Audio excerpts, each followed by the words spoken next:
આજે આપણે બનાવશું સરસ મજાનો કેળાનો ચીવડો। તેના માટે જોઈશે આટલી વસ્તુ જે તમને સ્ક્રીન પર દેખાઈ રહી છે। તો હવે કેળાને આ રીતે આપણે ગ્રેવીની છાલ રિમૂવ કરી દેવાની છે, કાઢી નાખવાની છે। એને ઉપરની સાઈડથી અને નીચેની સાઈડથી આપણે બંને બાજુ કાઢીને અને આ રીતે આપણે કાપા ઉપર જ્યાં આપેલા છે ત્યાં આગળ જ કટ મારવાના છે। એનાથી ઇઝીલી નીકળી જાય છે છાલ। કે લીલા કેળા હોય છે એટલે જલ્દી છાલ નીકળવા હોય પણ આ રીતે તમે કાઢશો તો ઇઝીલી નીકળી જશે એની છાલ।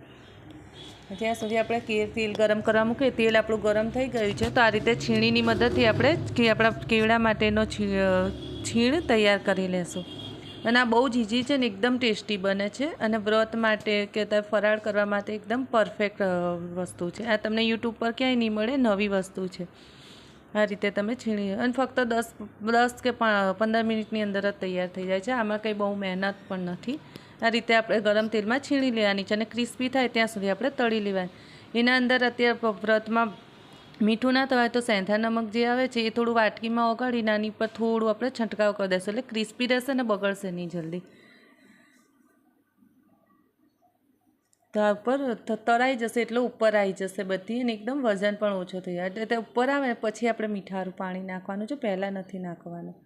અને પછી એના જે બબલ્સ બને છે, બબલ્સને અવાજ આવવાનો એકદમ બંધ થાય ત્યાં સુધી આપણે તરવાની। અવાજ આવવાનું બંધ થઈ જાય એટલે પરફેક્ટ આપણી વેફર તરાઈ ગઈ છે કે જ્યાં છીણ આપણે તર્યું છે તે પણ તરાઈ ગયું છે। તો આ રીતે આપણે નીકાળી લેશું અને આ રીતે ટીશ્યુ પેપરની ઉપર નીકળે એટલે વધારાનું જે તેલ હશે એ એબ્ઝોર્વ થઈ જાય। અને આ રીતે આપણે ચેક કરી લેવાનું કે બરાબર થઈ છે કે નહીં। જો ના થોડી ઓછી લાગે તો ફરીથી તરી લેવાની।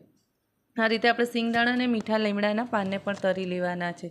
અને સિંગદાણા એકદમ બ્લેક થઈ જાય એવા નહીં કરવાના, નકર એનો સ્વાદ સારો નહીં। આ રીતે થોડા બ્રાઉન અને થોડી છાલ નીકળે ત્યાં સુધી તરવાના। હવે આપણે કાજુને પણ અને દ્રાક્ષ જે કાળી દ્રાક્ષ આવે છે એને પણ આપણે આ રીતે તરી લેશું।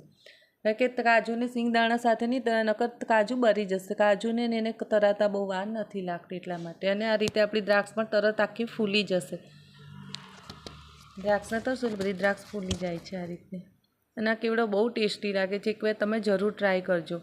આ રીતે આપણે હવે એને પણ કાઢી લેશું તો તૈયાર છે। હવે લાસ્ટમાં આપણે બધી વસ્તુ મિક્સ કરી દેવાની। લીલા મરચાં હોય એને પણ આ રીતે નાના કટ કરી એકદમ થોડા કડક જેવા થાય ત્યાં સુધી તળી લેશું। હવે બધી જ આપણે જે છીણ તરીએ ને બધી વસ્તુ તરેલીને આપણે મિક્સ કરી દેવાની છે। અને આની અંદર આપણે સાબુદાણા કે એવું નાખવું હોય તો પણ એ પણ એડ કરી શકાય। અને હવે આપણે બોરું ખાંડ અને બ્લેક સોલ્ટ જે પિંક કલરનું આવે છે એ નાખવાનું છે, જેને આપણે સંચર પાવડર કહીએ છીએ તે નાખવાનું છે। અને સારી રીતે બધું મિક્સ કરી લેવાનું। અને જો તમને લાલ મરચું કે એવું ખાતા હોય તો એ પણ આપણે એડ કરી શકીએ। તો તૈયાર છે ફરાળી ચીવડો, એકદમ ટેસ્ટી અને